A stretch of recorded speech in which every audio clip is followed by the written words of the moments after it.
Hello, welcome to Quackalope. Thank you for being here. Today I'm bringing you a Kickstarter preview of Valka, a game designed by Brooke Penrose and published by Terrible Games. Now, this is a very diverse game. If you're a solo player, you're going to have something here you're going to like a lot. If you like two-player games, head-to-head duels, well, there's so much character and life in this barbarian-esque post-apocalyptic style game that you're going to have a lot of factions to play with and a lot of head-to-head. And if you like high player count, mean, take-that style games where you try to conquer your foes and score as many points as possible, sort of a race-to-win mechanic, then Valka is also going to have to be on your radar. There's a lot happening here coming from this indie publisher, and I'm very excited to show it off. Now, this is a sponsored preview video, but I'm planning to have a completely free solo gameplay coming out today as well. I liked the game enough that I wanted to continue showing it off in a variety of ways to give you, the audience, as much information about it as I possibly could. So, with that being said, let's walk you through the different functions of this game, the different experiences that you might have. And we'll start with the game mode that I have been playing the most, and the game mode that, not that I enjoy the most, that's hard to say. Two-player, high player counts, or solo. The game mode that I've been playing the most, however, has been the solo mode. In the solo mode, you're going to be using this one-player board, which really walks you through the turns and structures the game system, along with this game mat. You're going to be taking your little hero, your little standee here, and one group of barbarian warriors. They have a few different factions that you can use. You take all from one faction. You can see how awesome the artwork is here. And you're going to venturing forth on a quest, where you'll encounter other barbarian factions that you have to fight and overcome, and quests or objectives that you have to deal with. Now, these objectives, these quests could be random events that happen that strengthen your foes or give you some tactical disadvantages. They could also be marketplaces where you can spend the coin or the crone that you have earned in order to upgrade and equip your heroes. You're going to have a variety of standard cards like health, strike, and shield, and you're going to try to fight to the very bitter end, conquering this entire land here until there's no one left. No events, no quests, and no opponents left on the playing field. Now, there is a lot of variety in this game, including a ton of factions that haven't been used in this solo game that I currently have set up. You will use them in the main game, and you could use them mixed into any game experience that you have, and a lot of other abilities, upgrades, and special one-off events, which are mechanics that change depending on what type of game mode you're playing with them in. In solo mode, they'll have slightly different rules, allowing you to buff or recall different ones of your heroes to the top of the deck, allowing you to potentially cycle someone that you're not ready to fight into the bottom of one of these piles, and manipulating your own stats so you can try to overcome them. The core functionality of the game is as follows. You have a hero, you have a character, your character is going to be fighting someone else's. In the solo game mode, your character will be fighting an enemy character. In the multiplayer modes, your characters will be fighting opponents. So we'll go through the multiplayer modes in just a second, but the core solo functionality of the game is you're going to be comparing your attack, your strength, and your health, trying to deal 1 damage at a time to your opponents. You'll have buffs that change those statistics, and you can group warriors together in order to try to get more powerful attacks and take down your foes. If you ever get to a point where you have no heroes left, you have no stamina left, or you can't move out of the region you're in, you've suddenly lost the game. So you gotta continue trying to cycle forward. The solo mode uses, like I said, this nice little chart here. Keep track of the amount of money you have, keep track of the amount of stamina you have, and go through the marketplace and what extra items and actions you can buy as you're experiencing and as you're playing.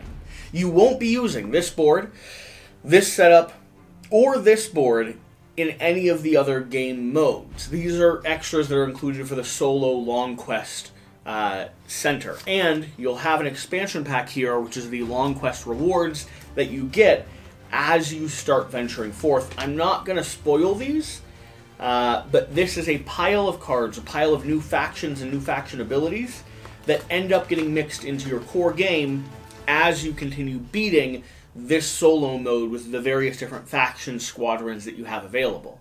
In the two-player head-to-head, you're going to be dueling against each other, each with your own battle lines, buffing your own troops, spending the resources you have to get more and more equipment, and fighting until one of you is wiped out. And in the larger multiplayer, you're going to be able to fight and pick and choose who you want to deal damage to, but the core element of the game is that every time you defeat an opponent, you'll take them as victory points. And the first to a certain number of victory points is going to be the overall winner of the game. It's very mean. It's a lot of take that. It's got a lot of strategic choices to make. I mean, you can attack someone that's going to be worth more victory points, but you might leave that person open for another player to sweep in and deal the final blow if you're not able to seal the deal. So do you risk using some of your characters, maybe doing a reckless attack and guaranteeing that your character will die, losing one of your frontline squadron, but you'll get those victory points? There's a lot of stuff to balance and a lot of pick and choose when it comes to where you actually want to lay down the foundation of your troop. Along with that, in the multiplayer versions of this game, you'll be doing battle lines. Battle lines are going to be a front and back battle line. You can buff and support each one of those. Sometimes you can use special events that allow you to swap characters from one position to another position. And as your front battle line comes to a close, you lose everyone from there. Your back battle line will shift to the forefront, and you'll be able to engage in the fight renewed, but with a little bit less defense.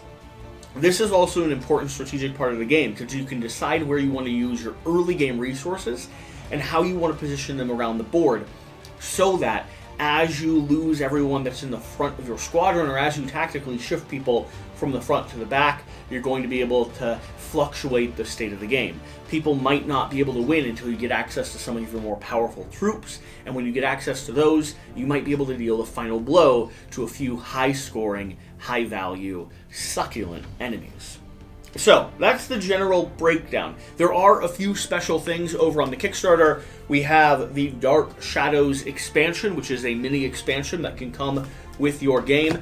And we have the lovely Kickstarter gift. So if you want to get everything for this game immediately, then this is the best way to do it, because you're going to have an exclusive package of special cards, which happen to be, I'll show them to you. These happen to be companions for each one of your characters. There's some rules for how to use them, but you can see, lovely little, for each one of these factions, you have a specialized little companion that can pop down onto the board and can be used in the high-end multiplayer state of the game. I don't believe these are backwards compatible with the solo version of the game, but I am sure some people will come up with fun ways to buff or debuff yourself so that you can have them included, because they're just too lovely to not. So that's the core functionality, that's the core structure of the game. The artwork's awesome. It's coming from a indie studio. It's got a lot of good gameplay and fits, I think, any game group all the way from 1 to 5, depending on how you like to play. Like I said, tactical, fun, good storytelling in the solo mode of the game with a good puzzle that's not too easy to win. I think it's something like a 40% win rate, if not a little bit less. At least that's what I've heard, and that's been my experience so far. In the two-player head-to-head, if you like a good dueling card game, this is going to give you all of that in spades. And in the multiplayer, heavy take that, heavy aggression, and a lot of screwing over the people that are around the table with you. We have two big cards that you'll use in the multiplayer, the event cards. This will go through all of the different events we have. Let's go ahead and talk about those just for a moment and see if we can find them as we're going through. The lightning bolt here, starting with any selected frontline fighter and moving clockwise, deal 1 damage X number of times to frontline fighters, including your own, where X is the number of your roll. So this, you'll roll a die, and then you'll just lightning strike everyone around the table. We have potions, which are going to allow you to remove all damage from a fighter. Very powerful, very nice to have. We have Divine Aid, which is just a hardcore nope card. No, we're not going to let you do that. Whatever it was you were trying to do, we're going to cancel that immediately. Probably the most powerful card in the game so far. We have Reinforce. Reinforce is going to move any backline fighter with all equipped buffs from your backline to your frontline. Again, being able to call someone out you've been strengthening throughout the early part of the multiplayer game, call them forward and let them attack. Reinforce will allow you to summon more warriors in the solo version of the game. We have Shield, Health, Strike, more shields, Fire Blast. Fire Blast is going to allow you to declare any frontline fighter and make a chance or true strike against them. 2 damage to the target, then 1 damage to any frontline fighter on either side of it. So a big firebolt. We have Grave Robber. Grave Robber is play this card to retrieve the most recently discarded fighter and buff cards from the discard pile or an opponent's capture pile. So steal victory points from someone, bring them back, or steal a really powerful person from their discard pile, or really powerful buffs and aids. We have Fear. Fear is going to cause someone to run away without any of their buffs. They're going to move to the back line, and they're going to discard all of their buffs that they have. We have the Assassin. The Assassin is going to declare any frontline fighter and make a chance or true strike against them, instant kill. So a chance or a true strike is going to be guaranteed hits. You're going to be rolling the dice if you get a certain number of evens. If you get evens, you'll hit, I believe. If you get odds, you'll fail. Fire Blast, again, we've been through that. Retreat, we've been through that. There's Retreat and Reinforce. Reinforce is going to pull someone to the front. Retreat is going to move someone to the back, but you get to keep all your buffs. We have Changeling. This is going to allow you to manipulate yours or an opponent's character by summoning someone new. You can buff up your own characters, or you can severely debuff your opponents by utilizing this. The Thief is going to... Where is it? I don't see the Thief on here. Are you on the back? No, you're not on the back. The Thief does stuff. The Thief is a thing that does stuff. Maybe I'm missing it. I'm not sure. And then cycling through. Grave Robber again. Changeling. I think we might have gone through them all. That might be all of them. The artwork's awesome. Grave Robber, Potion, Reinforce, Retreat, Lightning Bolt, Fear, Divine Aim, Changeling, Assassin. We did go through all of them except for the Thief. I wonder if the Thief was added in when someone was playing this mode. I'm not sure. I need to check on that. I should probably know exactly what the Thief does, but I don't. Okay, so that's the general breakdown. That's the general overview of the game. Like I said, I'm planning on having a gameplay for Terrible Games coming out on this as well. It's a sweet little indie game. I love the artwork. I love the post-apocalyptic mixed with the kind of medieval Viking era style and lore. There's a lot of cool things going on here, and I selfishly would love to see them do very well. I'd love to see them succeed because they're making good games, and I think people, especially indie publishers that are trying to make good games, trying to make things that are weird that you don't usually see on the market, I think they should succeed in our industry. So, thank you for watching, thank you for being here. Whatever the case though, whatever you do, remember to do the important thing, get out and play some games. And I'm going to sit down and film a solo gameplay of this, and go ahead and get that edited and up later today. We'll see y'all. Bye. Oh, I forgot to read. If you're still here, I forgot to read the flavor text. In the last moments before the beginning of time, the great dragon fell in fearsome calamity, rending the earth anew and forging the great bowel of the world, named for its fiery creator, Válka.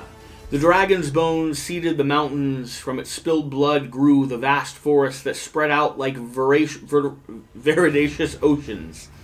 Válka's rivers flowed from deep gorges of stone and out over the rich plains. The ancient native spirits rewoke and began their long tending of the woods and wild places, while their twisted, darker kin took on new monstrous forms, taking up residence in the shadowy places.